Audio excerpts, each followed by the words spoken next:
Halo semuanya, perkenalkan nama saya Leonid World dari Teknik Geofisika Angkatan 2024 dengan NRP 5010241058 kelas B PDG.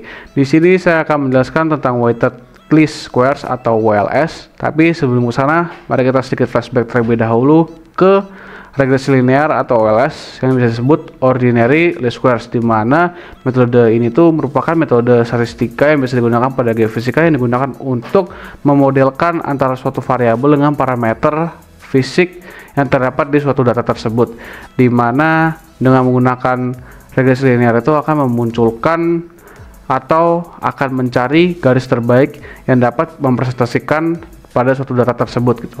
Jadi hasil dari metode ini itu akan digunakan sebagai prediksi maupun analisis tren. Tetapi sayangnya pada metode itu masih memiliki beberapa kelemahan, seperti anggapan dari semua data yang ada, hasil data yang didapatkan dari observasi itu memiliki kontribusi yang sama, di mana pada dunia nyata itu seringkali terdapat outlier, yaitu titik data yang menyimpang jauh dari data yang sudah didapatkan. Maka dari itu, dengan menggunakan WLS yang merupakan metode yang memberikan bobot pada tiap titik yang sangat melenceng atau yang sangat jauh pada setiap titik data, itu akan digunakan sebagai pengaruh outlier yang akan diminimalisirkan. Maka dari itu, simak video berikut. Oke, sekarang saya akan menampilkan dari hasil grafik regresi linear pada data sebelumnya yang telah saya buat ya, yang kemarin sudah kita bahas sebelumnya, dimana grafik yang tampilkan ini itu merupakan hasil regresi linear terhadap persentase field goal LeBron James ya per musim. Jadi titik merah ini akan mempresentasikan dari data aktual tiap musim LeBron ini. Namun jika kita perhatikan lagi, masih terdapat beberapa titik itu yang menyingkap cukup jauh pada garis tren, seperti pada musim ke-10 dan juga pada musim ke-11. Ini menyimpang cukup jauh daripada data-data yang terdapat di dalam sini. Maka dari itu, dengan meminimalisirkan dari data-data tersebut, kita akan memberikan OLS bobot, sehingga titik ini itu akan berpotensi menjadi outlier yang akan mempengaruhi hasil regresi yang lebih signifikan lagi. Nah, maka dari itu saya akan coba dulu. Oke, sebentar. Ini merupakan hasil codingan kita yang kemarin. Kita akan masuk ke codingan dari si WLS ini. Yang pertama, sebelumnya kita clear all dulu. Kita akan menghapus keseluruhan comment window workspace dan menutup semua grafik yang terbuka pada proses sebelumnya. Lalu kita akan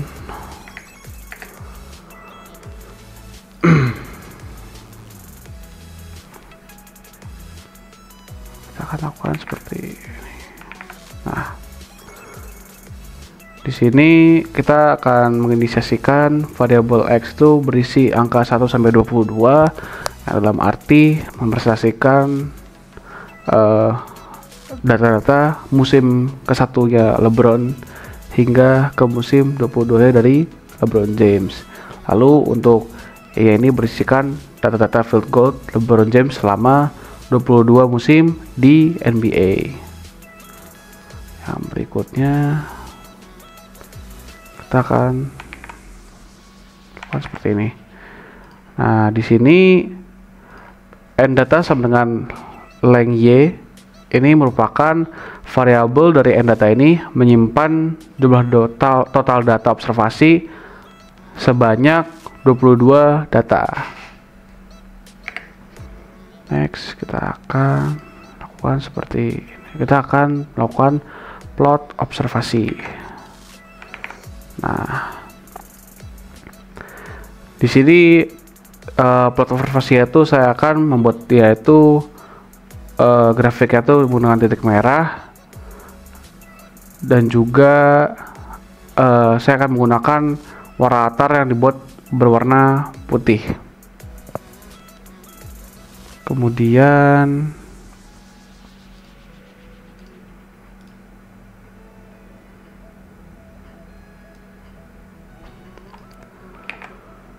saya akan lakukan seperti ini.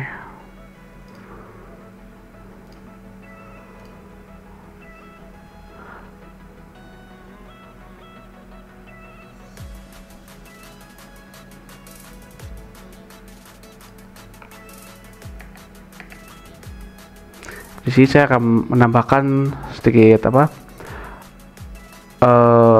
beberapa detail-detail ya, seperti judul pada grafik yang akan tunjukkan, dan juga akan memberikan presentasikan X label dan juga Y label ini sebagai X label sebagai musim ke, dan Y label ini sebagai field goal persen dari LeBron James. Kemudian kita akan setup kernel dari matriks G. Kita akan seperti ini. Nah, di sini saya akan menampilkan dan juga membentuk matriks desain G yang merupakan gabungan antara vektor X dan juga vektor 1 untuk mengakomodasikan intercept dalam model regresi. Nah, selanjutnya saya akan mengembalikan data sebelumnya, yaitu data dari OLS, dimana saya memasukkan persamaan untuk menghitung parameter regresi dengan metode OLS atau ordinary least square, lalu menghitung hasil prediksinya dengan y_fit OLS berdasarkan parameter tersebut. Kemudian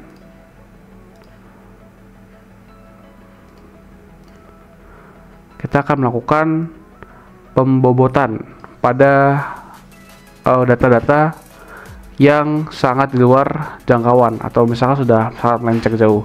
Seperti tadi contohnya, kita asumsikan di musim ke-10 dan musim 11 yang sudah sangat melenceng jauh.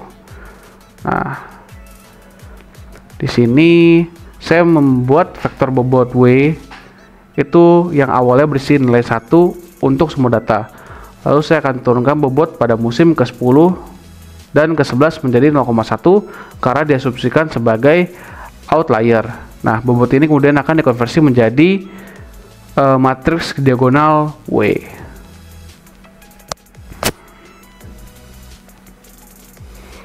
Kemudian saya akan memberikan persamaan untuk perhitungan si WLS. Nah, dapat lihat seperti di sini. Persamaan tersebut akan digunakan untuk menghitung parameter regresi menggunakan WLS ya. Kemudian akan digunakan parameter tersebut untuk memprediksi nilai field goal persen yang telah dikoreksi pengaruh outliner yang sudah diasumsikan sebelumnya. Kemudian kita akan plot hasil fitnya seperti ini. Nah, di sini saya tambahkan beberapa garis ya, 2 garis yang dimana yang biru itu untuk hasil dari OLS dan juga garis putus-putus hitam untuk hasil WLS agar dapat terlihat jelas untuk perbandingan dari si regresi linear dari linear yang ada. Kemudian yang terakhir akan saya tambahkan seperti ini untuk menampilkan parameternya, dimana saya menambahkan beberapa kotak teks pada grafik yang berisi parameter slope dan intercept dari masing-masing metode, mulai dari metode OLS dan juga WLS, sehingga dapat kita lihat secara langsung perbedaan dari prediksi dan asumsi lebih baik metode mana, sehingga dapat dilihat juga dari regresi linear yang dihasilkan dari kedua metode tersebut. Kita coba run. Oke, terdapat di sini ada salah typo ya. Dan juga di sini kurang. Nah, seharusnya coba run lagi. Oke, saya akan menampilkan hasil dari grafik ya. Sebentar. Oke, ini merupakan hasil dari regresi linear yang membandingkan antara metode OLS dan juga WLS terhadap data dari field goal percent LeBron James per musim ya. Dimana garis biru ini mempresentasikan hasil regresi linear dengan OLS, dan untuk yang garis hitam putus-putus itu menandakan dari si WLS, dimana dapat dilihat bahwa dari grafik WLS ini menunjukkan slope di angka 0,315 dan juga intercept 46,78, yang artinya WLS ini menghasilkan model yang lebih netral atau lebih adil terhadap tren keseluruhan, karena pada WLS ini ada linear yang digunakan itu tidak terlalu mengikuti titik-titik yang terlalu menyimpang, sehingga dapat disimpulkan bahwa WLS ini memberikan hasil yang lebih robust dalam situasi data yang mengandung outlier dan lebih mampu untuk merepresentasikan pola umum dari performa si pemain LeBron James ini. Mungkin itu saja yang bisa saya sampaikan sampai saat ini. Terima kasih telah menyaksikan. Mohon maaf jika ada salah kata atau kekurangan informasi. Sekian dan terima kasih.